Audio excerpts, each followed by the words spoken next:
I'm gonna say this, in my opinion, best chapter Really? of the book so far. Yeah. I thought it was the worst chapter. Wow. Okay. I didn't. Alright. Let's get into why. I didn't like it. I'll be honest. Why?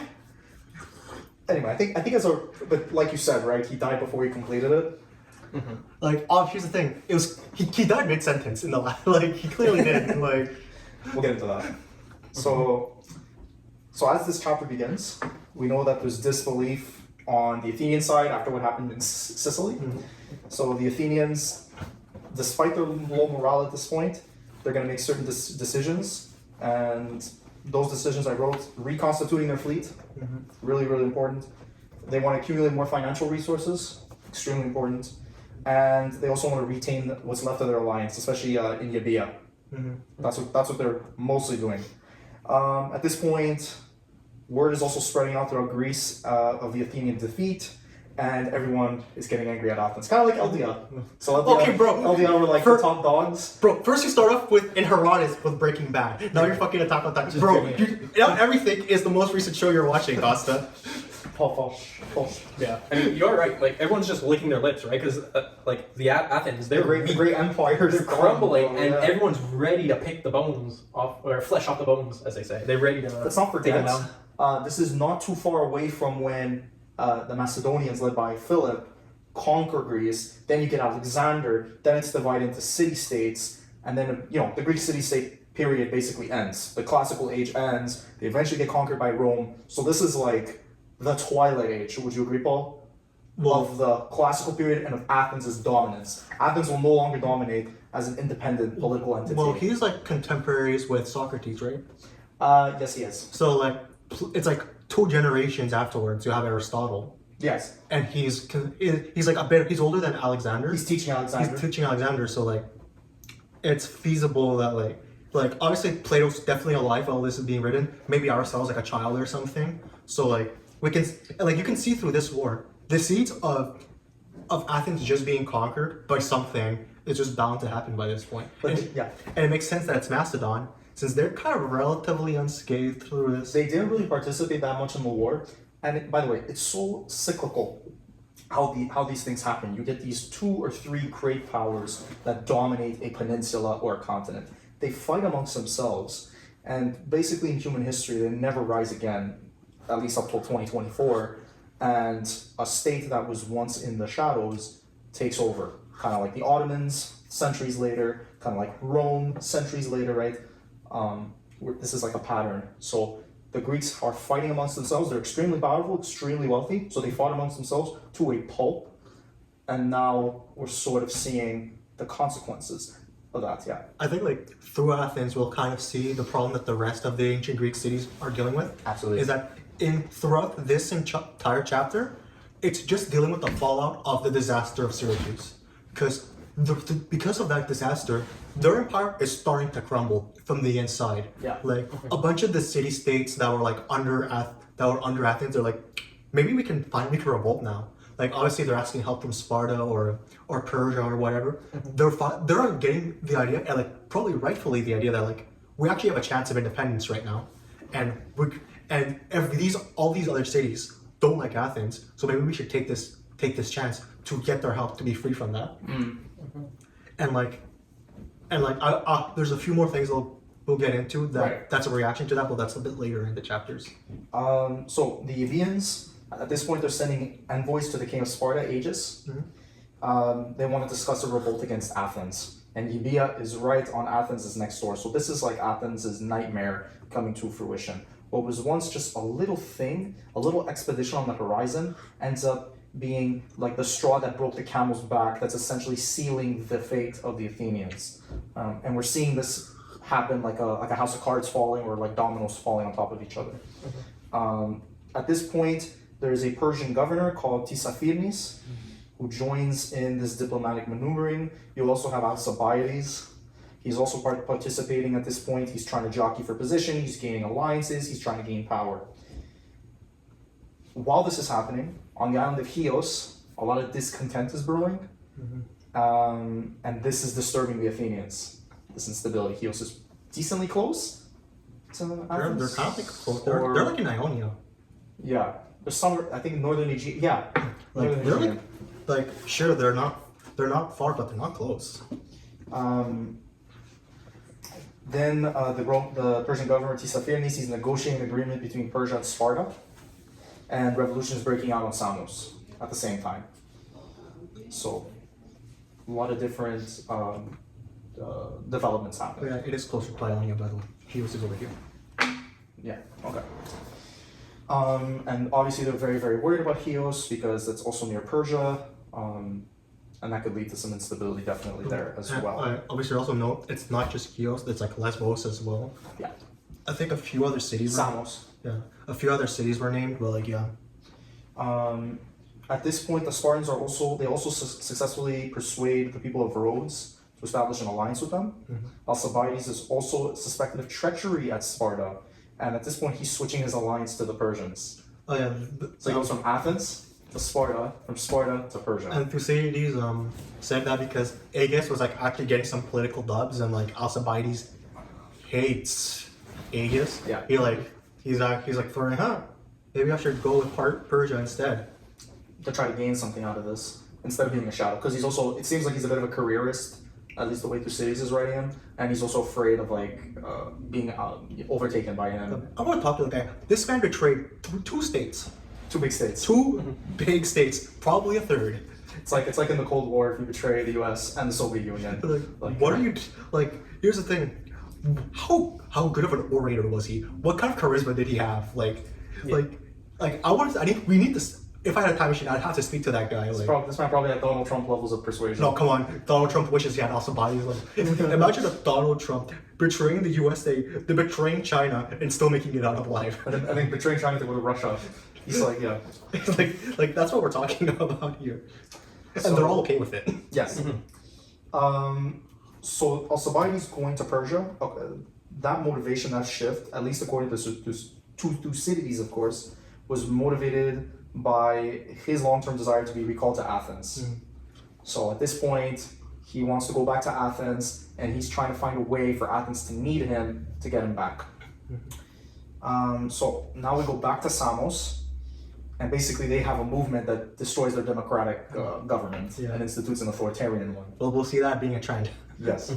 According to Thucydides, this was oligarchy, which Thucydides describes it like very negatively. It's like a germ. That's how he describes it. And that oligarchy is also seizing power in Athens in 411 BC. The group is referred to as the 400. Their rule in Athens was short-lived, but at this point, their rule marked a turning point in the city's history. Oh, but I want to talk about the Yes. 400 for a sec. Yes. Because the lead up to that is Alcibiades already defected to Persia, and throughout that obviously Persia was having deals with Sparta. They were trying to they were giving them money and ships. But one thing, the Persians really bad at keeping deals. Well, Tissaphernes at least. He kept being late on them, and Thucydides makes the ponders it was probably on purpose that he did that, because he kept saying multiple times throughout the chapter that Tissaphernes didn't necessarily want Sparta to have a blowout victory. Oh, yeah. He wanted to weaken both of them At the same time. Yeah. So he was trying to mush things out to try maybe getting Athens an advantage. So it's doing stuff like delaying communications, so it's less effective, and they don't have as strong a hit on Athens. So obviously Tissaphernes clearly has the age-old ambition of taking the rest of the Greek states, because in one of the previous deals they had with Lacedaemonians, it was hey, you will respect all our lands, and the lands our forefathers held, and there was an internal disputes with the Lacedaemonian allies, because that technically counts the Thessalians as well, and pretty much everything north of Athens, and they weren't down for that.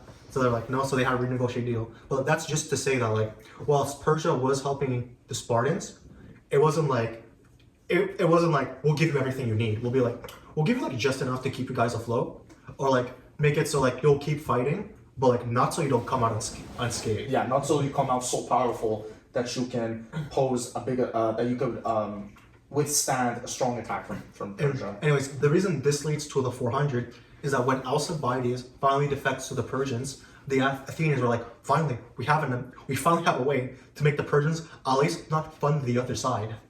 And then they kept asking Alcibiades, what do you want? What will we need to do so Persia doesn't attack us. And Alcibiades keeps making a bunch of like bunch of propositions. Athens keeps saying it, but like Thucydides, the way he writes is like Persia didn't really care for didn't want to help Athens. Yeah, But obviously. here's the thing: Athens didn't know that. And second of all, one of the propositions Alcibiades says is that okay, one of the propositions is no more democracy. It's now an oligarchy now.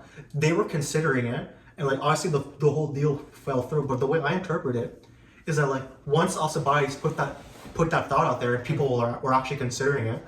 But what I couldn't understand is how do you go from Persia not supporting you to oligarchy being some sort of answer to it?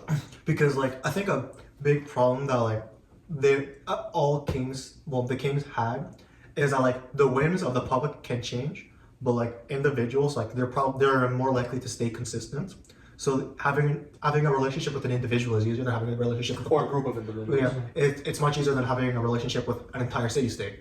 So that's the way I see it. But anyways, I think when Alcibiades put that thought out there, and other people were seriously considering it, then that led up a chain of events of regardless of whether this deal pulls through or not, let's just do it anyway. And they managed to do it. Yeah. For the first time in 50 years, mind you, democracy is overthrown in Athens. So they were democracy for only 50 years, which is weird because we always consider them a cornerstone of democracy. Well, But it wasn't for the majority of their history. Well, Athenian democracy is weird because it goes through stages. Sometimes they're more democratic than others. Then it's I think if we go through Athenian democracy as a spectrum or something, it's I guess at the beginning of their history they were a kingdom. Then people had more and more power, and then people had all the power theoretically. Men. Men had all the power theoretically. Probably Athenian men. Theoretically, I'm still saying theoretically for that, but now they have a good period for a few years, maybe 50 years, I think maybe 80, whatever. There was a good period of a few years where things were going great, but now things are going to shit. And it is going to shit very quickly. Yeah. It's poignant and interesting that much less in our modern times, when a state is going through significant difficulties, it will naturally then, if they were a democratic state or some sort of form of democracy, they'll go down to a more authoritarian path as the state becomes more desperate, as the state becomes more pressured, right? And this is true that I've noticed in the ancient times as well as in our modern times. Yeah, we've seen that with Rome, when they sometimes elect a dictator. And even in the United States, they still have martial law. So obviously while people don't want authoritarianism or dictatorship, at a time where you're completely under threat, when you're seriously in danger, maybe in that situation, it's probably best not to have an election every few years when you don't know there's gonna be another election after that war, Yeah, and I also think that when it comes to when a city or a country's being attacked, there's a huge threat going on and everything's in disarray, you need one person to lead the entire country. Because if you have 12 people saying different things, it's just gonna cause more chaos. I want this, we want that, we should do this, we should do that. You need one person to sit there and think, this is how it should be done, and this is what's gonna happen. But guys, and then everyone rallies around that. But we can't forget, guys, that when let's say the problem goes away, these people don't typically give away their power. Yeah, that's a big problem with that. When you give someone a dictatorship, they probably won't get it back. Yeah. But anyway, getting a little sidetracked. Athens becomes an oligarchy. Obviously, very wealthy Athenians find this a very appealing prospect. No shit. It's short-lived. Yeah, short-lived. Was it even a year in the... I think so. Okay, a year at most. At this point, as you were alluding to, some Athenians are beginning to discuss recalling Alcibiades and also garnering a stronger alliance with Persia as a means of conquering Sparta. According to Thucydides again, the leaders of the 400 are Pisander and Antiphon, along with Phrynichus and Theramenes. When the 400 take power, they exploit the mistrust of the democratic factions. The oligarchs take over the council chamber. They communicate with the king of Sparta to explore peace terms at this point. So they're taking things over. They're getting rid of the chaos, as you were alluding to, Dylan and Paul, and they're trying to get to peace. Weird for a dictatorship. We usually think that they start wars, but this dictatorship is ending one.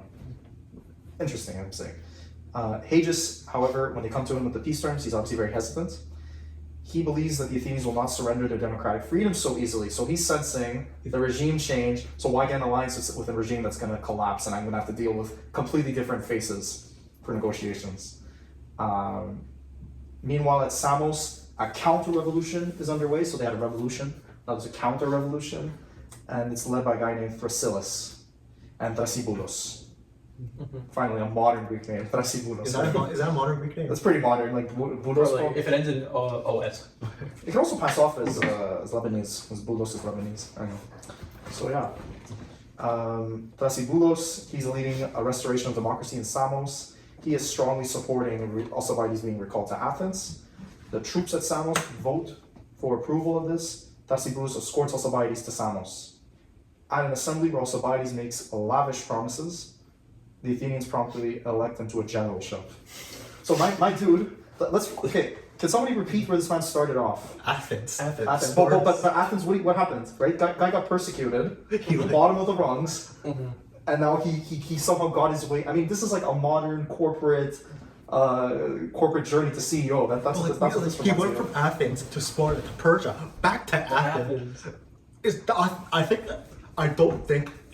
I can't think of any other historical figure that managed to do that. Like, any modern day, they'd be executed immediately, or at least imprisoned. The modern day equivalent is like a modern day CEO. So instead of like them just straight starting at the company and rising up, they would probably start at a consulting firm, then they got fired, they traveled for a little bit around the world, came back, got a gig, did really well, got recruited by that same firm that fired them. Yeah. No, the best thing I could think of is that guy doing corporate espionage. He just leaves, goes to the company for like secret intel. He goes to another company, then he goes back to the first company. Like doing corporate espionage, like that's like the closest thing we have. And like imagine they're all okay with it. Like that's the one thing. And it's that's really weird. Anyway, Alcibiades at this point he's restraining the Athenians at Samos from sailing against their own country. At the same time in Athens, Phrynichus, one of the oligarchs, right? He's assassinated. News arrives of a revolt in Euboea. This really disturbs the Athenians. An assembly, people then dispose the 400 and bestow political power on the 5,000, a new fucking form of oligarchy, or modified form. And they also vote for the recall of Alcibiades. By the way, 5,000. I'm pretty sure that would be the majority of their state by this point. Remember, like 10,000 of them died.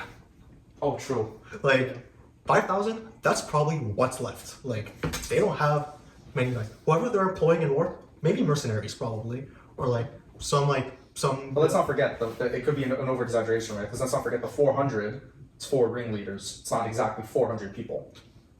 So like I'm pretty sure like that's just supposed.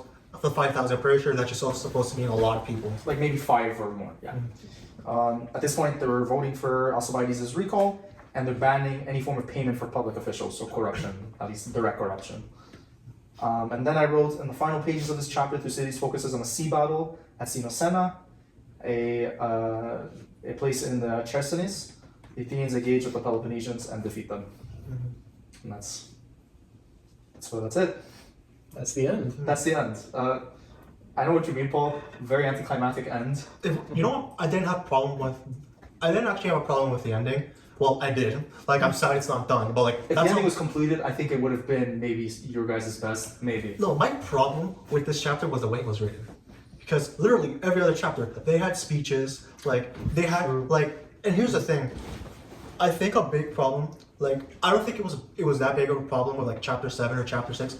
But this problem, I feel like a lot of things he wrote could have kind of just been summarized quickly. Like, because, like, he summarizes, like, a decent amount of things, like... I think it could be at this point, he's, like, nearing death, and he knows it, and he's trying to finish as fast as he can. Yeah, that's a possibility, but, like, it also makes it so that, like, they would really have to know, like, the bajillion ships, the exact position they are in, like, every time, they would really need, literally every single the bunch of conspirators, which only one of them actually does something, by the way. The other ones, they're just named. They're just alleged.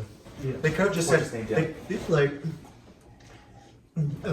I get like the problem, like he was probably sick, he was probably rushing it, and that's why, like, I don't think the last chapter was as polished as the ones before.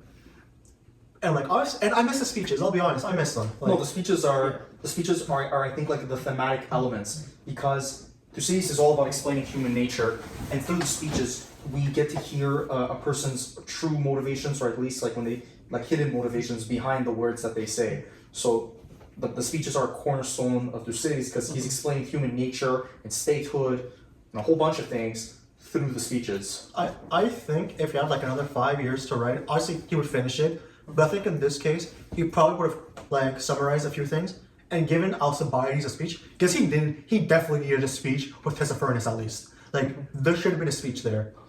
At least in regards to like at any point when he was being recalled, maybe a speech at Samos, maybe a speech.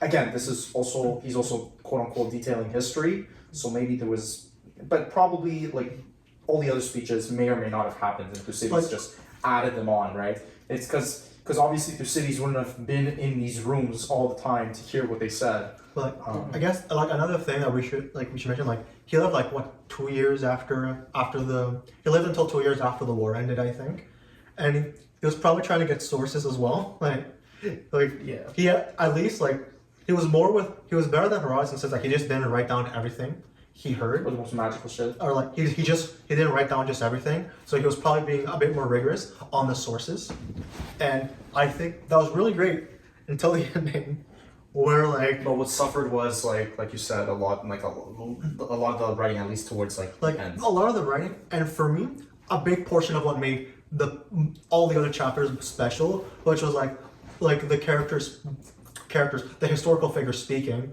and like making it in such a way that like obviously like they definitely didn't say it this way, but that's what they meant. We could pick apart the motivations, or at least pick apart Thucydides' motivations. What Thucydides is trying to say through the characters, right?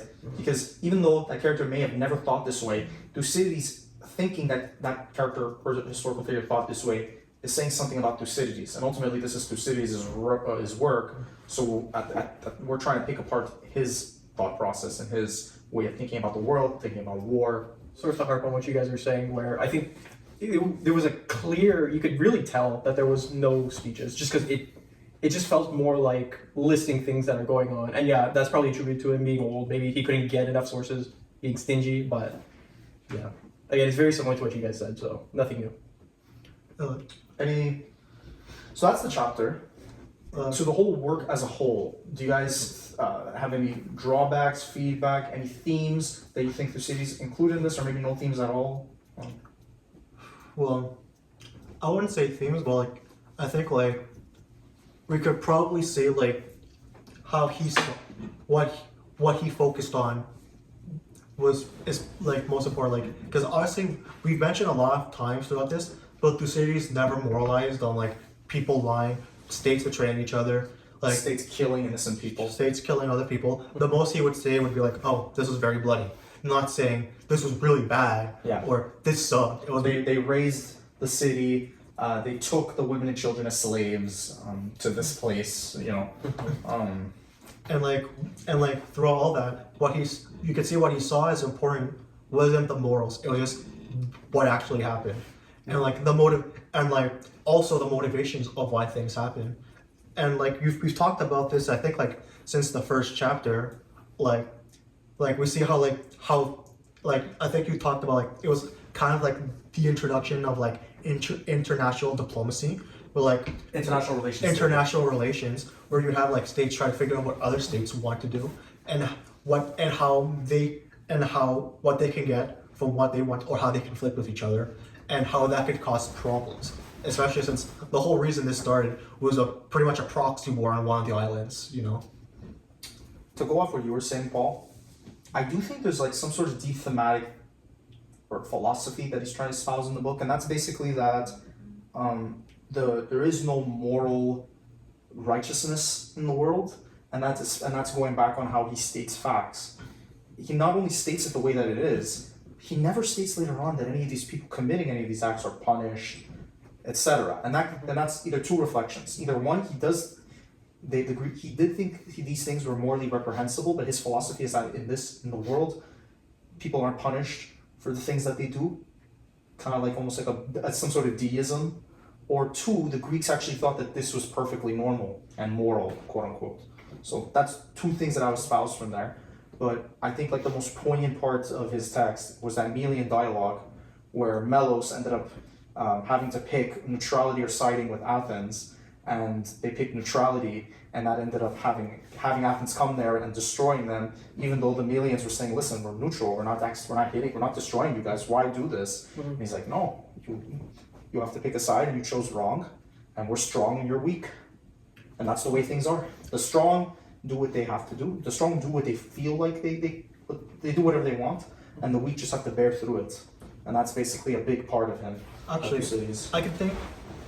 Actually, I'm gonna tie this back to like the first two books we've read. Like these kinds of books, like the Homer and the plays. When we look at the Homer and the plays, what we saw was like, aside from like interpersonal interactions, no one really cared about morality. To be honest, like we've seen unless it's like mother, brother, father, son, or Kinship, yeah. Kinship, like brother in arms. Like aside from that, did we really see like people really caring about morality? Like There was that one play, I forgot the name, where a woman gets jealous that the man is like courting another woman or her family, and she like kills his kids.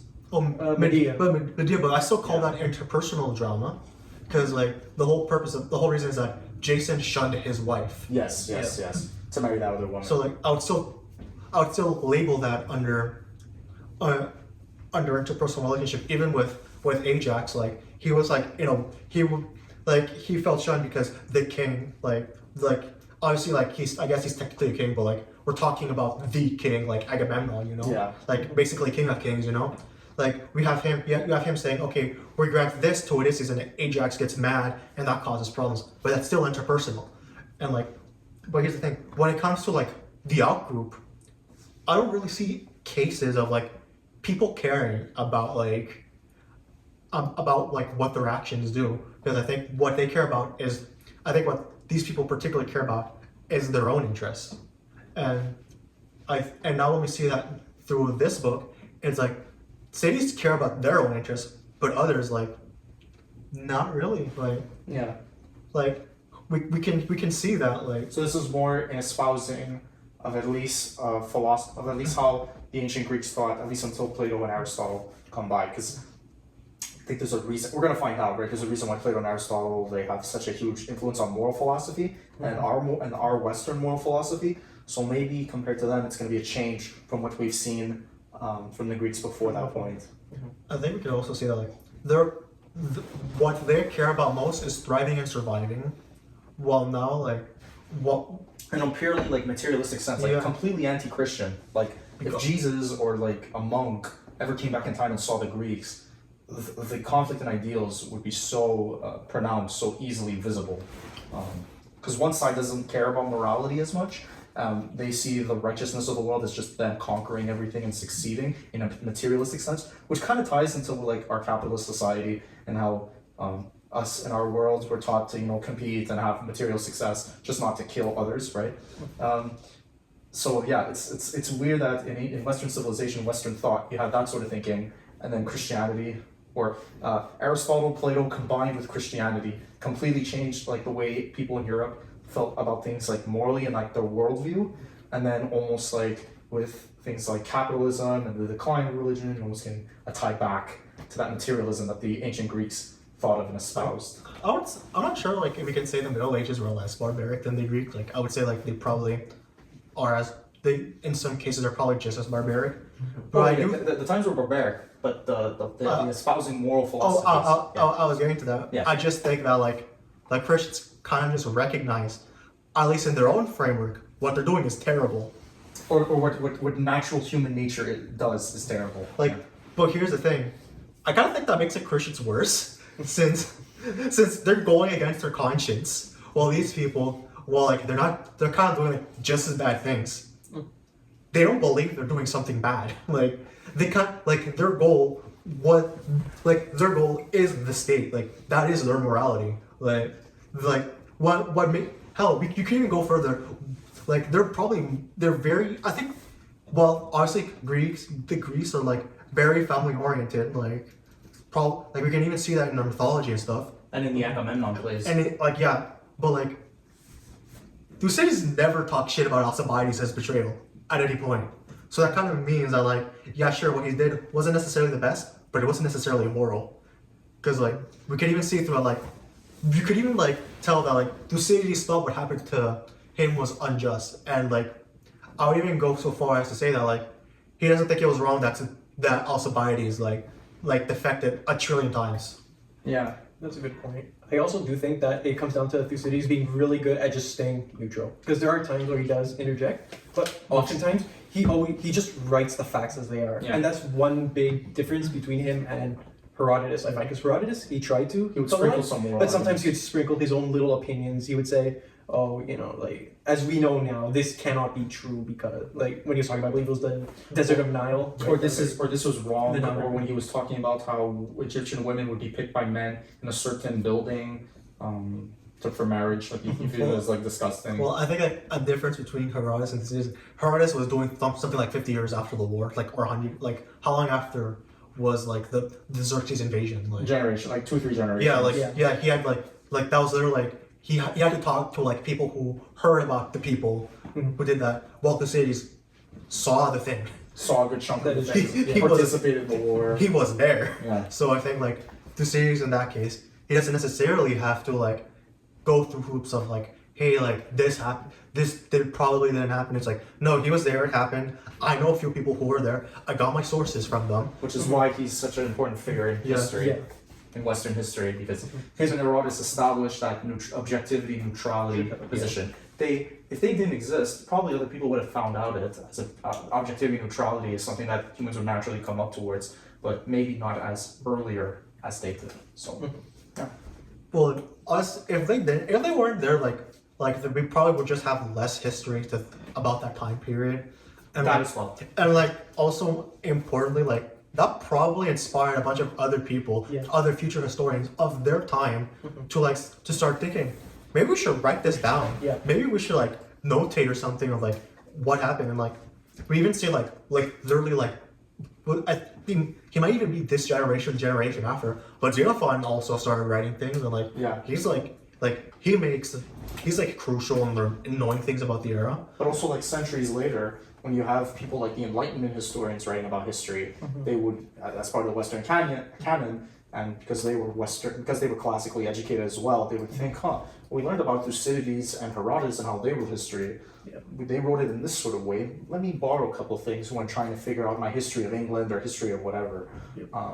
So they also had an influence in that sense. And it shows how influential Herodotus and Thucydides are. Because again, I have sort of criticized like how Herodotus he gets his leads or he gets his information. Not all of it is trustworthy, but a lot of like enough of like he's got a lot of the truth. But then he always gets like the bad apples, we'll say. the guy swimming 10 miles Ten in miles with dolphins. dolphins. or a guy getting saved by pirates by dolphins. My dolphins. But despite that, he influenced Thucydides, who again Thucydides took that, was in the war, and was able to offer we'll say a better version of history, but a more accurate version of history. But it was thanks to Herodotus, it inspired a whole generation. So that's really where Herodotus' importance came from.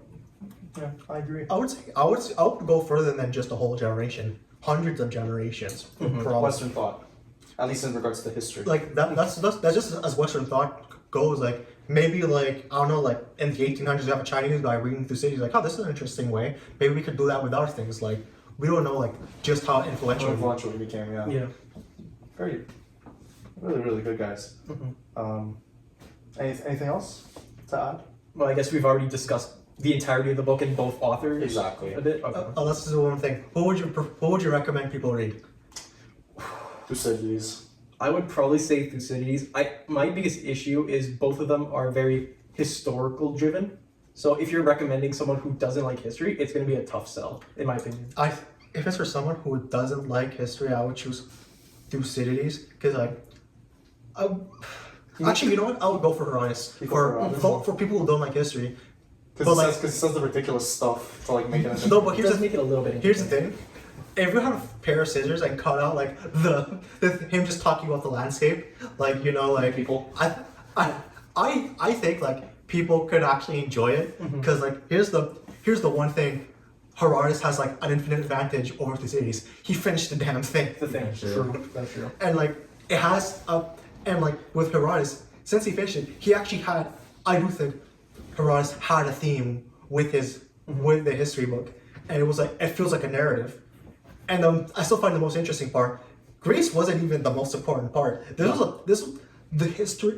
Herodotus' history was about Persia, which I just found infinitely Really fascinating. the known world, right? Because he spends a good amount of time with Egypt, a lot of time with Persia. He also talks about Ukraine, what would be Crimea, and some other places in Europe as well. So yeah, I mean, it was really about, because obviously there was no Greek nation at the time or any other distinctive nations. He wasn't doing a history of Greece. He was really doing a history of the region. Yeah. So, I mean, it focused around Persia, but again, they interacted a lot with Greece, right? So it automatically connected each other. Mhm.